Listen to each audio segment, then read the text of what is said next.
This is Chief Technology Officer, Masha Global Group, based at Calicut, Kerala, India. We are engaged in producing education apps and edutainment games for the children studying in class 4th and upwards. You might ask me why there is separate app and why there is separate education program for the children when they are already in schools. Well, education and schooling are two different things. Education is different, schooling is different. In school, the students are taught reading, writing and basic arithmetic skill. And schools, they are not taught to think, not taught to discover, not taught to innovate, and not taught to think different, out of the box thinking. So we are developing games and education material that allows students to think, research, innovate, and do something new for the world that solves the existing problems of the world. Right? Well, this needs a lot of research and thinking. We have done a lot of research on this topic for the past 10 years, and we have come out with innovative education solutions that are first time in the history of education. Take for example, today's student, if we give them an oil, a cooking oil, and ask him to find if it's pure or not, if it's fit for health, if it's fit for consumption, he or she may not be able to tell you. But with our system, within 2 minutes, any student or any girl or boy can immediately detect if the given oil is pure or not, if the given milk is adulterated or not, if given fish is poisoned with formalin or not. That in short, our education system is based on application. Right? Normally, the education system based on knowledge. Our system is based on application, understanding, research. The same way we have developed education games, board games especially. This cannot be digitized because if you digitize this, they will not learn skill. Kids all around the world lack basic mathematics skill. In future, all the jobs that exist today, around 80% of the jobs will vanish, and the modern kids need to learn and need to be prepared for the new jobs that are coming their way in future. For example, robotics, automation, artificial intelligence, droning, big data, computing, apps development, coding, all these skills need math skill, basic math skill. Today's kid, they lack basic mathematical skill, say for simple multiplication or division or subtraction. What they do when you ask some calculation, say 3 into 7, immediately they go to the calculator, take the cell phone and do it. We have developed a game that is purely entertainment based math skill game that develops mental math skill like this. It's based on old snake and ladder game where students while playing can learn lot of mathematical calculations during their play. At the same time, they can enjoy it. They can enjoy this game with their friends, with their teachers, with their uncle, aunt, grandfather or grandmother. This is a very simple game. This is the first release of our Masha group. I hope the audience, children, parents, everyone will enjoy this game. In near future, we will be releasing a lot of games for you. Particularly this COVID period, the students have lost a lot of studies. Through these games, they can develop their arithmetic skill, English vocabulary, their business math skill, their science skill. Besides this, we are releasing our education app that will teach children skill-based education, skill-based science, foundation maths, and basic communication skills that is required for them to pursue either higher studies or go abroad or to work in a working place. Thank you. അറിവിൻ ജാലകം നേരിൻ്റെ പാതയിൽ ജാലികയാവാൻ മാഷ വന്നു. അഴകായി അറിവുന്ന സമ്പത്ത് നുകരുവാൻ അജപായി നമ്മൾക്ക് മാഷ വന്നു. കുഞ്ഞു കുസുമത്തിൻ കൗതുകമായി മാഷ കുന്നോളം വിദ്യ നൽകുമല്ലോ. കേരം തിങ്ങുന്ന കൈരളി നാടിന് അഭിമാനിക്കാം മാഷ. വെളിച്ചമായി മാഷ വന്നിടുന്നേ. അറിവിൻ ജാലകം നേരിൻ്റെ പാതയിൽ ജാലികയാവാൻ മാഷ വന്നു.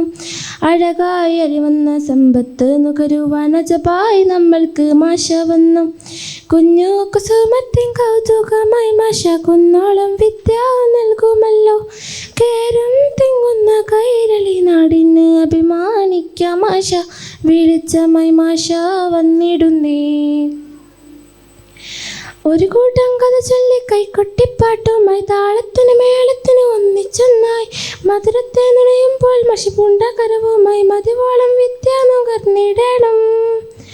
മാഷ ഇന്ദ്രജാലകമായി മാലോകരെല്ലാഗതമായി മാഷ ഗ്ലോബൽ ഗ്രൂപ്പിന് സ്വാഗതം നേരാം. നാം ഒന്നായി ഉയരട്ടെ മാഷായി മണ്ണില്. ചിതറാതെ വിരിയണം കുഞ്ഞുകാരൻ നിന്റെ മനസ്സിലുള്ള അറിവിൻ്റെ പൂമൊട്ടുകൾ. ചുറ്റിലും കാണുന്ന ചട്ടങ്ങൾ ചിട്ടയായി ചന്തമായി ചിന്തിച്ചു മുന്നേറണം. മാഷ ഇന്ദ്രജാലകമായി മാലോകരെല്ലാഗതമായി മാഷ ഗ്ലോബൽ ഗ്രൂപ്പിന് സ്വാഗതം നേരാം. നാം ഒന്നായി ഉയരട്ടെ മാഷായി മണ്ണില്. അറിവിൻ ജാലകം നേരിൻ്റെ പാതയിൽ ജാലികയാവാൻ മാഷ വന്നു. അഴകായി അറിവന്ന സമ്പത്ത് നുകരുവാൻ അജപായി നമ്മൾക്ക് മാഷ വന്നു. കുഞ്ഞു കുസുമത്തിൻ കൗതുകമായി മാഷ കുന്നോളം വിദ്യ നൽകുമല്ലോ. കേരം തിങ്ങുന്ന കൈരളി നാടിന് അഭിമാനിക്കാം മാഷ. വെളിച്ചമായി മാഷ വന്നിടുന്നേ. അറിവിൻ ജാലകം നീരിൻ്റെ പാതയിൽ ജാലികയാവാൻ മാഷ വന്നു. അഴകായി അറിവന്ന സമ്പത്ത് നുകരുവാൻ അജപായി നമ്മൾക്ക് മാഷ വന്നു. കുഞ്ഞു കുസുമത്തിൻ കൗതുകമായി മാഷ കുന്നോളം വിദ്യ നൽകുമല്ലോ. കേരം തിങ്ങുന്ന കേരള നാടിനെ അഭിമാനിക്കാം മാഷ. വെളിച്ചമായി മാഷ വന്നിടുന്നേ. അസ്സലാമു അലൈക്കും. അസ്സലാമു അലൈക്കും വറഹ്മത്തുള്ളാഹി വബറകാതുഹു.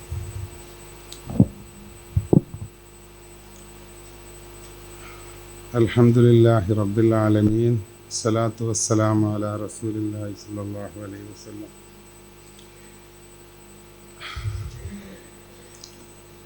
അഊദു ബില്ലാഹി മിനശ് ശൈത്വാനിർ റജീം. ബിസ്മില്ലാഹിർ റഹ്മാനിർ റഹീം. വൽ ഹസ്രി ഇന്നൽ ഇൻസാന ലഫീ ഖുസ്ർ ഇല്ലല്ലദീന ആമനൂ വഅമിലുസ് സ്വാലിഹാത്തി വതവാസൗ ബിൽ ഹഖ്ഖി വതവാസൗ ബിസ്സബ്ർ.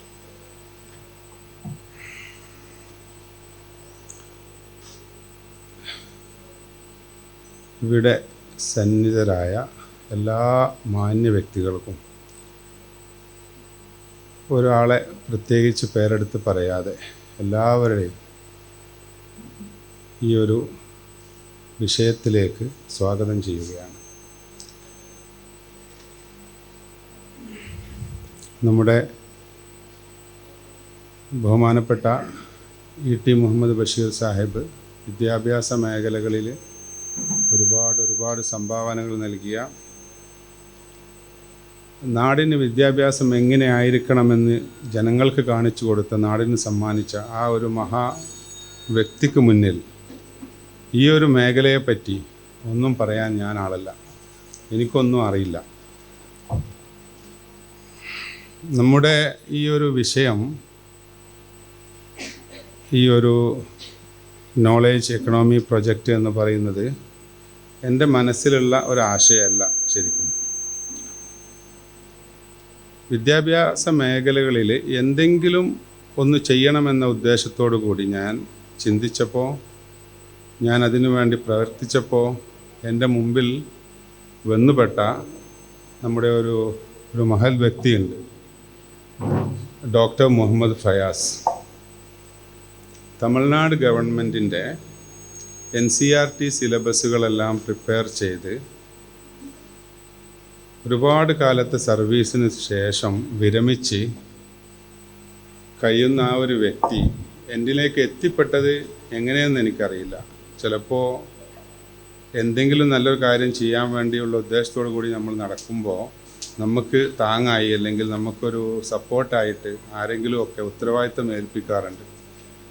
അതുപോലുള്ളൊരു വിഷയത്തിൻ്റെ ബലത്തിലായിരിക്കാം ഈ ഒരു വ്യക്തി എൻ്റെ അടുത്ത് ബന്ധപ്പെടാനും അദ്ദേഹത്തിൻ്റെ ആശയമാണ് ഈ ഒരു നോളേജ് എക്കണോമി പ്രൊജക്റ്റ്. ഒരുപാട് ഇൻ്റർനാഷണൽ ലെവലിൽ സിംഗപ്പൂർ പോലത്തെ രാജ്യങ്ങളിൽ അപ്ലൈ ചെയ്ത് വളരെ നല്ല റിസൾട്ടുള്ള ഒരു പ്രൊജക്റ്റാണിത്. നമ്മുടെ ഈ ഇന്ത്യ മഹാരാജ്യത്തിൻ്റെ ചരിത്രത്തിൽ തന്നെ ഇതുപോലത്തെ ഒരു പ്രൊജക്റ്റിനെ പറ്റി ആരും ചിന്തിച്ചിട്ട് പോലും ഉണ്ടാവില്ല. ഞാൻ ഈ ഒരു വിഷയത്തിലേക്ക് ഇറങ്ങിത്തിരിച്ചതിൻ്റെ ഉദ്ദേശമാണ് ഞാനിപ്പോൾ നിങ്ങളുടെ മുമ്പിൽ ഓതിയ ആ ഒരു സൂറത്ത്. നമ്മൾ മനസ്സിലാക്കിയ കാര്യങ്ങൾ നമ്മൾ പ്രവർത്തിച്ചതുകൊണ്ട് മാത്രം കാര്യമായില്ല. അത് മറ്റുള്ളവർക്ക് പകർന്നു കൊടുത്തിട്ടില്ലെങ്കിൽ നമ്മളെല്ലാവരും നഷ്ടത്തിലാണെന്നാണ് പറയുന്നത്. അല്ലാതെ നിങ്ങൾ നാശത്തിലാണോ അല്ലെങ്കിൽ നിങ്ങൾ ചെയ്യുന്നത് ചീത്ത കാര്യമാണോ ഒന്നും ഖുർആൻ പറയുന്നില്ല. ഖുർആൻ എന്താ പറയുന്നത്? നിങ്ങൾ നഷ്ടത്തിലാണെന്ന്. ഈ ലാഭവും നഷ്ടവും നമ്മുടെ ഒരു ഇസ്ലാമിക രീതിയിൽ തന്നെ അനുവദനീയമായ കാര്യമാണ്. നഷ്ടം സംഭവിക്കുക എന്ന് പറഞ്ഞാൽ അതൊരു കുറ്റമൊന്നുമല്ല. അവന് റബ്ബിൻ്റെ മുമ്പിൽ കണക്ക് പറയൊന്നും വേണ്ട. പക്ഷേ ഞാൻ പറഞ്ഞതിൻ്റെ ഉദ്ദേശം എന്താന്ന് പറഞ്ഞാൽ, നല്ല കാര്യങ്ങൾ ജനങ്ങളിലേക്ക് അറിയിച്ചു കൊടുത്ത് ജനങ്ങളെ അതിലേക്ക് കൊണ്ടുവന്നുകൊണ്ട് നല്ല കാര്യങ്ങൾ കാണിക്കാനുള്ള ഒരുത്തൻ്റെ ലാഭം, അത് അവൻ്റെ ജീവിതത്തിലെ ഏറ്റവും വലിയ നേട്ടമാണ്. അതിൽ നഷ്ടം സംഭവിക്കുന്നവനക്ക് ഒരു കുറ്റമില്ല, റബ്ബ് അവനെ ശിക്ഷിക്കൊന്നുമില്ല. പക്ഷേ അവൻ ഒരു നഷ്ടപ്പെട്ടവൻ തന്നെയാണ്. ഈ ഒരു വിശ്വാസത്തിൻ്റെ വെളിച്ചത്തിൽ എൻ്റെ മനസ്സിലുള്ള ചെറിയൊരു ആശയം എൻ്റെ കൂടെയുള്ള കുറച്ചു ടെക്നിക്കൽ എക്സ്പേർട്ടുമായിട്ടൊക്കെ ഡിസ്കസ് ചെയ്തതിൻ്റെ ഫലമായിട്ട് വന്ന ഒരു ആശയമാണ്. ഈ ആശയം എന്ന് പറഞ്ഞാൽ,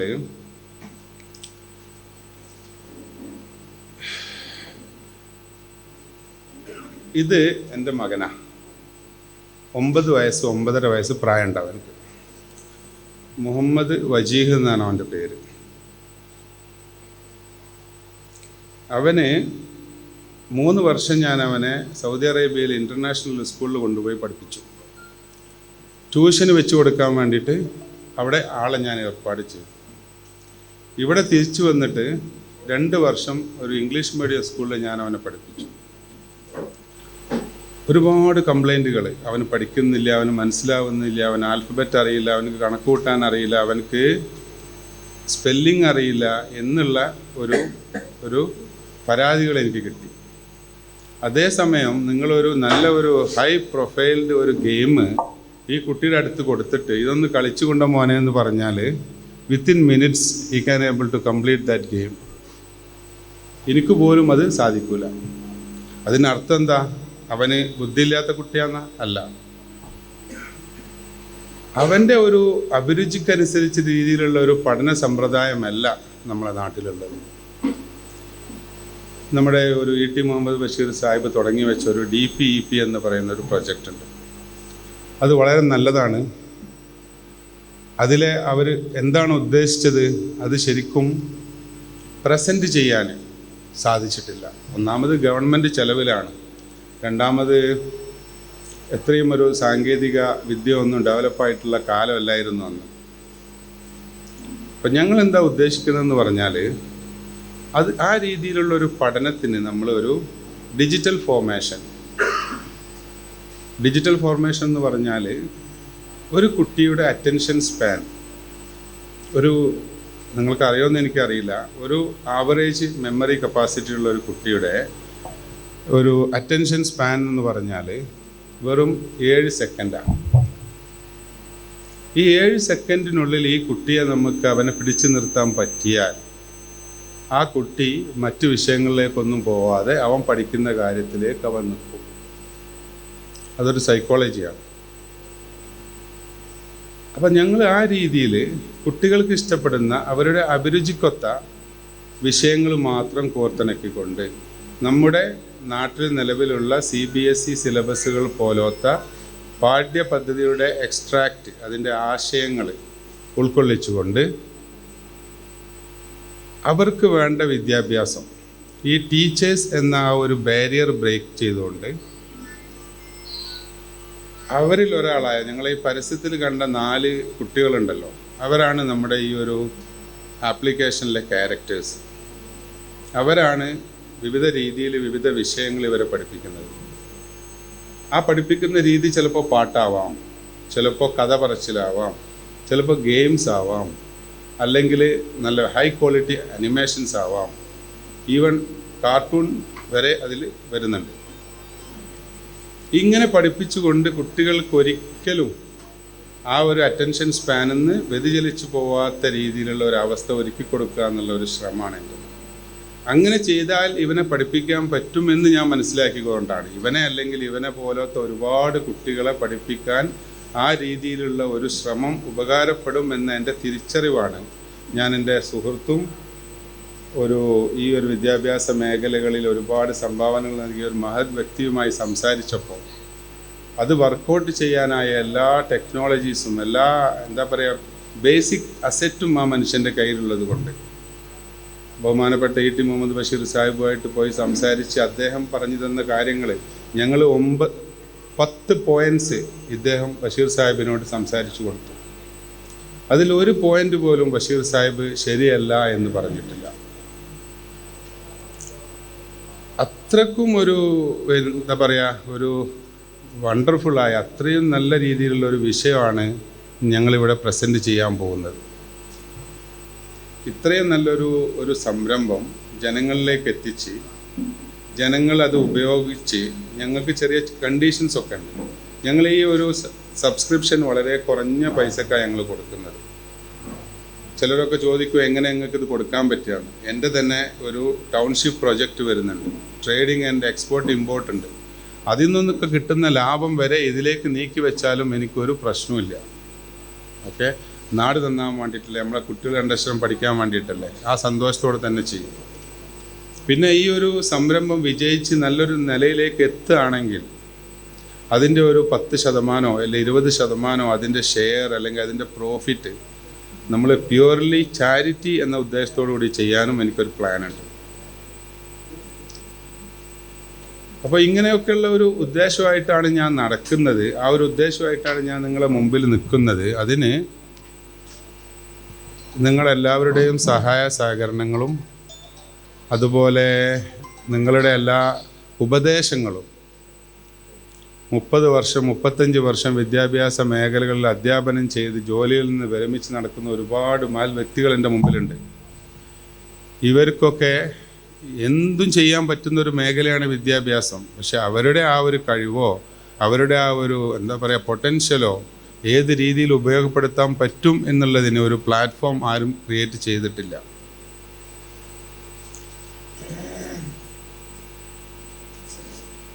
ഞങ്ങൾ ഒരു ചെയർമാനും ഒരു MDയും ഒരു ടെക്നിക്കൽ ഓഫീസറുമായിട്ട് സ്റ്റാർട്ട് ചെയ്ത ഒരു ഫേം. ആ ഫേമിൻ്റെ പിന്നിൽ നമ്മളെ ഈ ഒരു എഡ്യൂക്കേഷൻ ആപ്പിലേക്ക് തന്നെ ഒരുപാട് ആളുകൾ വരാനുണ്ട്. ഞങ്ങളത് ആ ഒരു പ്രൊഫൈൽ കംപ്ലീറ്റ് ആയിട്ടൊന്നുമില്ല. ഞങ്ങൾ എന്താ ഉദ്ദേശിക്കുന്നതെന്ന് പറഞ്ഞാൽ ഒരു അഡ്വൈസറി കൗൺസിൽ വേണം ഞങ്ങൾ. ഈ അഡ്വൈസറി കൗൺസിലിൽ എൻ്റെ ഒരു പ്രിയ സുഹൃത്തും എൻ്റെ ഗുരുനാഥനുമായ ഒരു പ്രൊഫസർ മുഹമ്മദ് ഹനീഫ സാറ് ഇന്ന് വരാൻ ഏറ്റിരുന്നു. ഒരു അർജൻറ്റ് കാര്യം കൊണ്ട് അദ്ദേഹം വന്നിട്ടില്ല. പിന്നെ നമ്മുടെ ഫാറൂഖ് കോളേജിലുള്ള TP മുഹമ്മദ് സാറ്, നമ്മുടെ സിറ്റിംഗ് VC, അങ്ങനത്തെ ആളുകളൊക്കെ ആയിട്ട് ഞാൻ ഈ കാര്യങ്ങൾ സംസാരിച്ചിട്ട് എല്ലാവർക്കും വളരെ നല്ല ഒരു സമീപനമാണ്, എല്ലാവർക്കും താല്പര്യമുണ്ട്. പക്ഷേ ഈ ഒരു സമയത്ത് എത്തിപ്പെടാൻ അവർക്കെല്ലാവർക്കും ബുദ്ധിമുട്ടുള്ളത് കൊണ്ട് ഞങ്ങൾ ഇപ്പോൾ ഞങ്ങൾ ഈ ആപ്പിൻ്റെ ട്രയൽ പീരീഡാണ് നടന്നുകൊണ്ടിരിക്കുന്നത്. ഞങ്ങൾ ഒരുപാട് പരീക്ഷണങ്ങളും ഒരുപാട് സെക്യൂരിറ്റി കാര്യങ്ങളും എല്ലാം അതിലുണ്ട്. ഒരു ഇപ്പം ഞങ്ങളെ വെബ്സൈറ്റിൽ നിങ്ങൾക്ക് ഈ ആപ്പ് കാണാൻ പറ്റും. പക്ഷേ അത് സബ്സ്ക്രൈബ് ചെയ്യണമെങ്കിൽ അതിൻ്റെ ടെസ്റ്റും കാര്യങ്ങളും എല്ലാം കംപ്ലീറ്റായി ഒരു മാക്സിമം 1 മന്ത്, ഒരു മാസത്തിൻ്റെ ഉള്ളിൽ ഇത് ആളുകൾക്ക് ഉപയോഗിക്കാൻ പറ്റുന്ന രീതിയിലാണ് വരുന്നത്. അതിൻ്റെ മുമ്പായിട്ട് വിവിധ മേഖലകളിൽ നിന്ന് പരിചയമുള്ള, വിദ്യാഭ്യാസ മേഖലയിൽ നല്ല പ്രാവീണ്യം തെളിയിച്ച, നമ്മുടെ പോലത്തെ മാനസിക ചിന്താഗതിയുള്ള, ഞാൻ പറഞ്ഞതിന് അർത്ഥം എന്താണെന്ന് പറഞ്ഞാൽ ഇതൊരു എഡ്യൂക്കേഷൻ ഈസ് എൻ ഇൻഡസ്ട്രി എന്ന് പറഞ്ഞ് നടക്കുന്ന ആളുകളോട് എനിക്ക് താല്പര്യമില്ല. അവരെ കൂടെ നിർത്തിക്കൊണ്ട് എനിക്കൊന്നും വേണ്ട. നമ്മുടെ ആ ഒരു ഒരേ രീതിയിലുള്ള ചിന്തിക്കുന്ന മനുഷ്യന്മാരെ ഒരു കൂട്ടായ്മ, അതിൽ പ്രൊഫസേഴ്സ് ഉണ്ടാവും, ഡോക്ടേഴ്സ് ഉണ്ടാവും, ഒരുപാട് നിലകളുള്ള ആളുകളുണ്ടാവും. ഈവൻ ഒരു ഉദാഹരണമായിട്ട് ഞാൻ പറയാം, എൻ്റെ മുമ്പിലിരിക്കുന്ന വിച്ചാപ്പ് ഉസ്താദ് എന്ന് പറയുന്ന ആൾ വരെ ഉണ്ടാവാൻ സാധ്യതയുണ്ട്. എന്തിനാണ്? അവരിലൂടെയൊക്കെ, അല്ലെങ്കിൽ അവർക്കുള്ള ആ ഒരു ബന്ധങ്ങൾ, അവർക്കുള്ള ആ ഒരു എന്താ പറയുക, പിന്നെ കണക്ഷൻസ് യൂസ് ചെയ്തുകൊണ്ട് അവരുടെ കുട്ടികളെ പഠിപ്പിക്കാൻ, അല്ലെങ്കിൽ അവരുടെ ബന്ധപ്പെട്ട ആളുകളെ പഠിപ്പിക്കാനുള്ള ഈ ഒരു സംരംഭത്തിൽ പങ്കാളികളാവുന്ന ഒരു 10 പേര്, ഇനി 10 പേര് എന്നുള്ളത് കൂടിയാലും കുഴപ്പമില്ല, അവരുടെ ഒരു അഡ്വൈസറി കൗൺസിലും കൂടിയും വരുമ്പോഴേ നമ്മുടെ ഈ പ്രൊഫൈൽ കംപ്ലീറ്റ് ആവുള്ളൂ. അത് ഇൻഷാ അല്ലാഹ് ഈ ഒരു ലോഞ്ചിങ്ങിന് മുമ്പ്, അതായത് ആളുകൾക്ക് ഈ ആപ്ലിക്കേഷൻ സബ്സ്ക്രൈബ് ചെയ്യാൻ കൊടുക്കുന്നതിന് മുമ്പ് ഒരു ഫംഗ്ഷൻ വെച്ചിട്ട് ഈ അഡ്വൈസറി ആളുകളെ എല്ലാവരും കൂട്ടിയിട്ട് വിശദമായ ഒരു കാഴ്ചപ്പാടോടുകൂടി വളരെ ഒരു വിപുലമായ രീതിയിൽ ഞങ്ങളത് നിങ്ങളെ ബോധ്യപ്പെടുത്തി തരും. പ്രിയമുള്ള നമ്മുടെ ഈ മീറ്റിങ്ങിൽ സന്നിധായിരിക്കുന്ന നമ്മുടെ പുതുതായിട്ട് തിരഞ്ഞെടുക്കപ്പെട്ടിട്ടുള്ള ഇടവണ്ണപ്പാറയിലെ നമ്മുടെ പഞ്ചായത്ത് മെമ്പർ സരോജിനി അവർകളെ, നമ്മുടെ ഇതിൻ്റെ ചെയർമാൻ മമ്മൂട്ടി സാഹിബ്, നമ്മളിവിടെ ഇപ്പോൾ സംസാരിച്ചുകൊണ്ടിരുന്നതിൻ്റെ ചീഫ്, അങ്ങനെ തുടങ്ങി നമ്മുടെ ആലിയാക്ക അടക്കമുള്ള എല്ലാവരും ഇവിടെ ഉണ്ട്. നമ്മുടെ മുൻ മെമ്പറുണ്ട്, ഫാത്തിമ മണ്ണോട്ട് അടക്കമുള്ള എല്ലാവരുമുള്ള നല്ലൊരു സദസ്സാണ്. ഇതിൽ ഈ തുടങ്ങുന്ന ആശയം വളരെ നല്ലൊരു സംഗതിയാണ്. അതായത് നമ്മളെ കുട്ടികൾ പഠിക്കുന്നു, ഡിഗ്രി എടുക്കുന്നു, പുറത്തു പോകുന്നു. ഇവിടെ ഒരു പ്രശ്നം എന്താ വെച്ചാൽ, പഠിച്ച് പുറത്തു പോകുന്ന സമയത്ത് നമ്മളെ ഒരു ജോലിക്ക് എടുക്കുന്ന സമയത്ത് നമ്മളവിടെ നമുക്ക് കിട്ടാൻ ഉള്ള എന്തെല്ലാം തടസ്സങ്ങളാണുള്ളത്. ആ തടസ്സങ്ങളെന്ന് പറയുന്ന സമയത്ത് വളരെ പ്രധാനമായിട്ട് നോക്കിയാൽ, നല്ല പഠിപ്പുണ്ട്, പക്ഷേ ഒരു ഇൻ്റർവ്യൂവിൽ അവർ തിളങ്ങി വരുന്നില്ല. അതിനെന്താ കാരണം? തൊഴിലിന് ഒരാളെടുക്കുകയാണെങ്കിൽ ആ ആൾക്ക് വേണ്ടതെന്താണെന്ന് വെച്ചാൽ ഈ ഡിഗ്രീൻ്റെ സർട്ടിഫിക്കറ്റ് മാത്രമല്ല. നിങ്ങൾ കോഴിക്കോട് യൂണിവേഴ്സിറ്റിയിൽ നിന്ന് ഇന്ന ഡിഗ്രി എടുത്തു, അല്ല ഇന്ന മാതിരി നിങ്ങൾക്ക് ഉണ്ടെന്നുള്ളതല്ല.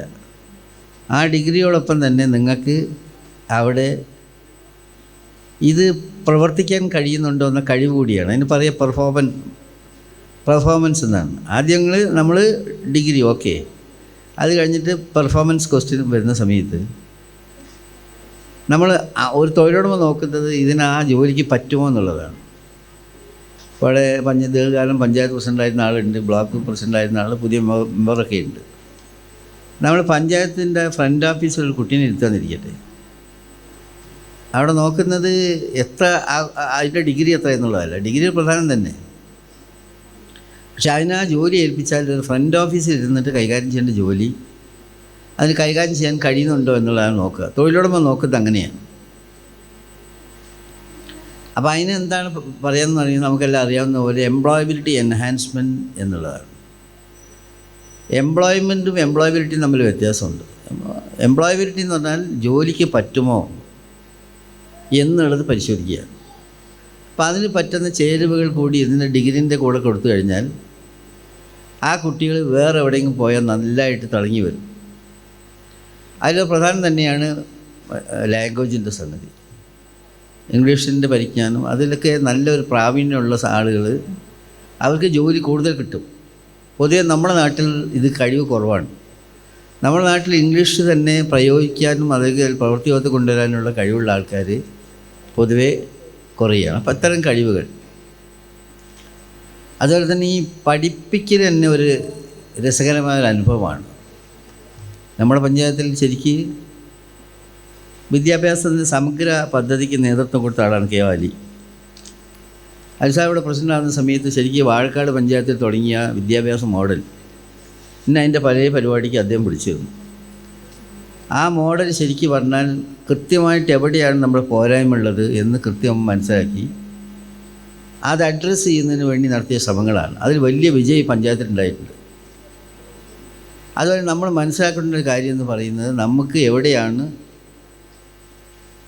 എവിടെയാണ് മാറ്റങ്ങൾ വേണ്ടത്, എങ്ങനെയാണ് കുട്ടികൾ സ്കൂളിലേക്ക് സന്തോഷപൂർവ്വം വരുന്നത്. കുട്ടിയൊക്കെ ഒരു മനഃശാസ്ത്രമുണ്ട്. സ്കൂളിൽ പോകുന്ന മടിയാണ്, എത്താനുള്ള കുട്ടിയാണെങ്കിലും. അതിന് കാരണം വെച്ചാൽ അവിടുത്തെ ആ പഠിപ്പിക്കുന്നതിൻ്റെ മെത്തേഡ് കുട്ടിയൊക്കെ ഒരു ബോറാണ്. ഇതിന്ന് വേറൊരു പണിക്ക് നടക്കില്ല, അമ്മനോട് ബാപ്പനോട് വഴക്കടിക്കും. പിന്നെ ഞാൻ മനസ്സിലായ സമയത്ത് ഒരു അനുഭവം ഉണ്ടായിരുന്നു. ഒരു ദിവസം ചെറിയ മോനുണ്ട്, അവൻ ഭയങ്കര വിളവനാണ്. എന്നോട് പറഞ്ഞു, എല്ലാ കുട്ടികളും നിങ്ങൾക്ക് വേണ്ടി ദ്വാരക്കാൻ ഒറ്റ വാക്കുകൾ പറഞ്ഞാൽ മതി എന്നുള്ളത്. ഞാൻ ചോദിച്ചത് എന്താണ്? ഇന്ന് സ്കൂളില്ലാന്ന് പറഞ്ഞാൽ മതി. കുട്ടികളുടെ സ്ഥിതി അതാണ്. ഇന്ന് സ്കൂളില്ലാന്ന് പറഞ്ഞാൽ എന്തുകൊണ്ടാണ് അവരങ്ങനെ പറയുന്നതിന് കാരണം വെച്ചാൽ ക്ലാസ് മുറിയിലേക്ക് പോകുക, അവിടുത്തെ ചുറ്റുപാട്, അവിടുത്തെ ആ നിൽക്കലും, ഇവർ കളിച്ച് പോകുന്നവരാണല്ലോ ഇവർ കളിക്കരുത്. അപ്പോൾ സ്കൂളിലെ പാഠ്യപദ്ധതിയിൽ തന്നെ ഇത്തരത്തിലുള്ള ചില മാറ്റങ്ങൾ വരുത്തിയാൽ കുട്ടികൾക്ക് പഠനം സന്തോഷകരമാണ്. അതിന് പറയുക learning by doing, learning by playing എന്നാണ്. കളിയിലൂടെ പഠിക്കുക, പ്രവൃത്തിയിലൂടെ പഠിക്കുക. അങ്ങനത്തെ സംഗതി വരുന്ന സമയത്ത് കുട്ടികൾക്ക് എന്താവും? പഠനം വളരെ സന്തോഷപ്രദമായിട്ടുള്ള അനുഭവമായിട്ട് മാറും. ഇതുപോലുള്ള പല സംഗതികളും ഇതിലുണ്ട്. അപ്പം നമ്മൾ ചിന്തിക്കേണ്ടത് നമ്മുടെ സ്കൂളിൽ, നമ്മുടെ കോളേജിൽ പുറത്തു പോകുന്ന കുട്ടികൾക്ക് എന്താണ് അഡീഷണലായിട്ട് കൊടുക്കേണ്ടത്, അവർക്ക് ജോലി കിട്ടുന്നതിന് വേണ്ടി അവരെങ്ങനെയാണ് കൂടുതൽ പ്രാപ്തരാക്കേണ്ടത് എന്നിത്യാദി കാര്യങ്ങളെല്ലാം ഒരു സപ്ലിമെൻ്ററി ആയിട്ട് കൊടുക്കുകയാണ് ഈ പ്രക്രിയയിലൂടെ ചെയ്യുന്നത്. അത് വിജയിക്കുമെന്ന് എനിക്ക് ഉറപ്പുണ്ട്. നല്ലൊരു ആശയമാണ്. നമ്മുടെ മുഹമ്മദ് സാഹിബും മറ്റു സുഹൃത്തുക്കളും, ഇപ്പോൾ ഇദ്ദേഹം വളരെ എക്സ്പെർട്ടാണ് ഈ സബ്ജക്റ്റിൽ. അദ്ദേഹത്തിൻ്റെയൊക്കെ നേതൃത്വത്തിൽ ഇത്തരം ഒരു മൂവ്മെൻറ്റ് വന്നാൽ അത് വളരെ ഫലപ്രദമായിരിക്കുമെന്ന് എനിക്ക് തോന്നുകയാണ്. അതുകൊണ്ട് ഞാൻ എല്ലാവിധ നന്മകളും നേരുകയാണ്. ഞങ്ങളോടൊക്കെ കഴിയുന്ന എല്ലാ സഹായങ്ങളും ചെയ്യാം. ഞങ്ങളൊന്നും അക്കാഡമിഷ്യൻസ് അല്ല, ഞങ്ങൾ പ്രാക്ടിക്കൽ എക്സ്പീരിയൻസ് ഉള്ള ആളാണ്. 7 കൊല്ലം ഞാൻ മന്ത്രി ചെയ്യുന്ന ആളാണ്. അപ്പോൾ എനിക്ക് തരാൻ കഴിയുന്ന ഒരു സഹായം, ആലി നമ്മുടെ പുതിയ മെമ്പർ, നമ്മളെ പഴയ മെമ്പർ ഫാത്തിമ, ഞാൻ ഇവരെ പറ്റിയൊക്കെ പലപ്പോഴും ചിന്തിക്കാറുണ്ട്. ഇവരൊക്കെ എന്നെപ്പോലെ തന്നെയാണ്. ഞാൻ വലിയ അക്കാഡമിക് ക്വാളിഫിക്കേഷനുള്ള ആളല്ല, എൻ്റേതും പ്രാക്ടിക്കലാണ്. ഇവിടെ ഫാത്തിമനെ പഞ്ചായത്ത് ബ്ലോക്കിൻ്റെ പ്രസിഡൻ്റായിട്ട് വെക്കുന്ന സമയത്ത് ഫാത്തിമ ഒരു നാടൻ സ്ത്രീയാണ്. ഇന്നും അവരെ പ്രകൃതിയിൽ മാറ്റമില്ല. പക്ഷെ ആ ചെയറിലിരുന്നാൽ ഇത് നടത്താൻ കഴിയുമോ എന്നുള്ളതിനെപ്പറ്റി പലർക്കും പേടിയുണ്ടായിരുന്നു. എനിക്ക് ഉറപ്പൊന്നും ഉണ്ടായിരുന്നില്ല, നെഗറ്റീവ് ഉണ്ടായിരുന്നില്ല. കാരണം അതിൻ്റെ സ്വഭാവം വെച്ച് നോക്കിയാൽ ഓടിപ്പഞ്ഞ് നടന്നെല്ലാം വേണ്ടത് കൈകാര്യം ചെയ്യാനുള്ള ത്രാണി അതിനുണ്ടെന്നുള്ള വിചാരം എനിക്കുണ്ടായിരുന്നു. പക്ഷെ അതിനാ ജോലി ഏറ്റെടുത്ത് കൊടുത്തപ്പോൾ എനിക്ക് വളരെ സന്തോഷം തോന്നി. വളരെ പെട്ടെന്നത് ജോലി പഠിച്ചു.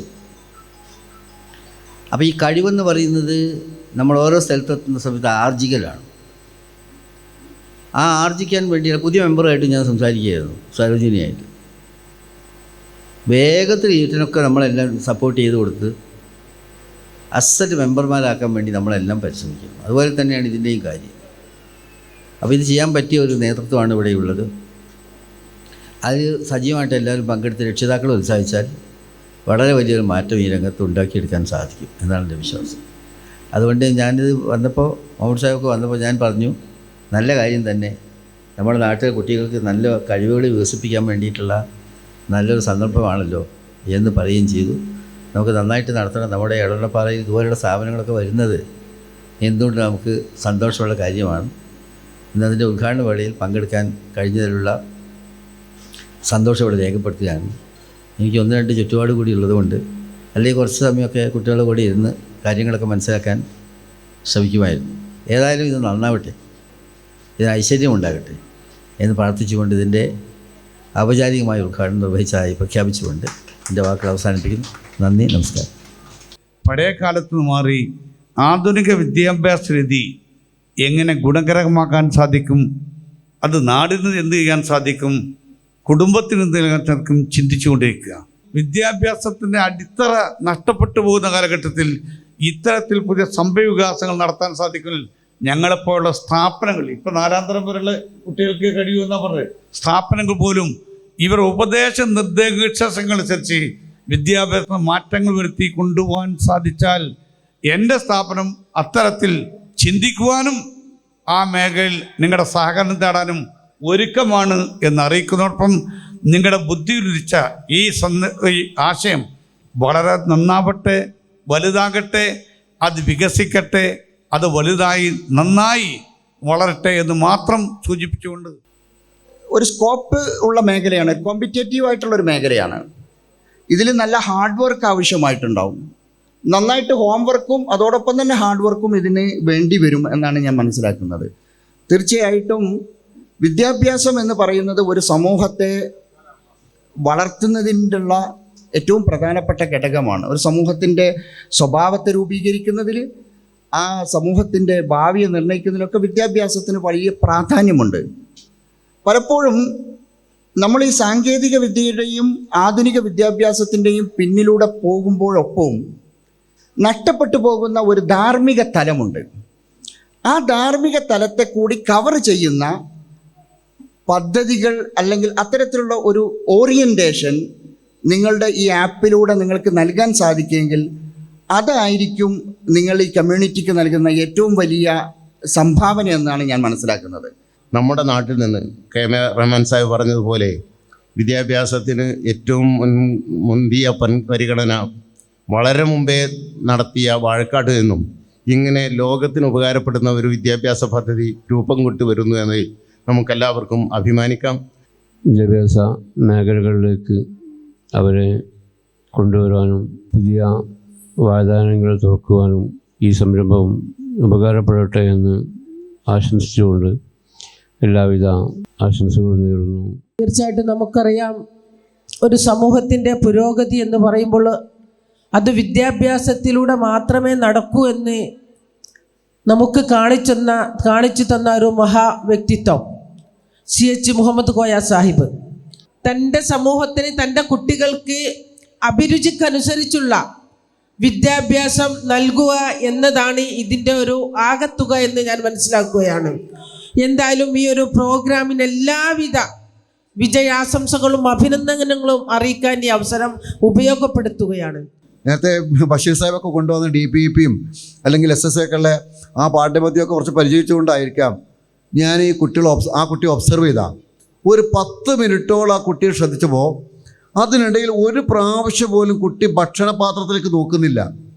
കുട്ടിയുടെ കണ്ണ് മുഴുവൻ ആ TV-യിലാണ്. കാരണം കുട്ടി അപ്പോൾ കണ്ടുകൊണ്ടിരിക്കുന്ന കാർട്ടൂണാണ്. വാർത്ത കാണുന്നല്ല, ഒരു കാർട്ടൂൺ കാണാണ്. ആ കുട്ടിയുടെ മുമ്പ് ആ ഭക്ഷണപാത്രം മാറ്റി വെച്ചാലും വേറെ എന്തെങ്കിലും വെച്ചാൽ ആ കുട്ടി അത് എടുത്ത് കഴിക്കുമെന്നാണ് എനിക്ക് തോന്നിപ്പോയത്. കാരണം കുട്ടി ഭക്ഷണത്തല്ല ശ്രദ്ധിക്കുന്നത്, ഒരു കാർട്ടൂണിലാണ്. അപ്പം ഭക്ഷണം കഴിക്കുന്ന സമയത്ത് പോലും കുട്ടികൾ ഇതൊക്കെ സ്വാധീനിക്കുന്ന എത്രത്തോളമാണ് എന്ന് നമുക്ക് മനസ്സിലാക്കാൻ പറ്റും. അതുകൊണ്ട് എനിക്ക് ബലമായും തീർച്ചയായുമുള്ള വിശ്വാസമുണ്ട്, ചെറിയ ഒരു തുടക്കമായിരിക്കും വലിയ സംരംഭങ്ങളുടെയൊക്കെ തുടക്കം. ഏതായിരുന്നാലും ഇത് സമൂഹം ഏറ്റെടുക്കാൻ തയ്യാറായി കഴിഞ്ഞാൽ അതിലൂടെ വലിയൊരു വിപ്ലവം ഉണ്ടാക്കിയെടുക്കാൻ കഴിയും.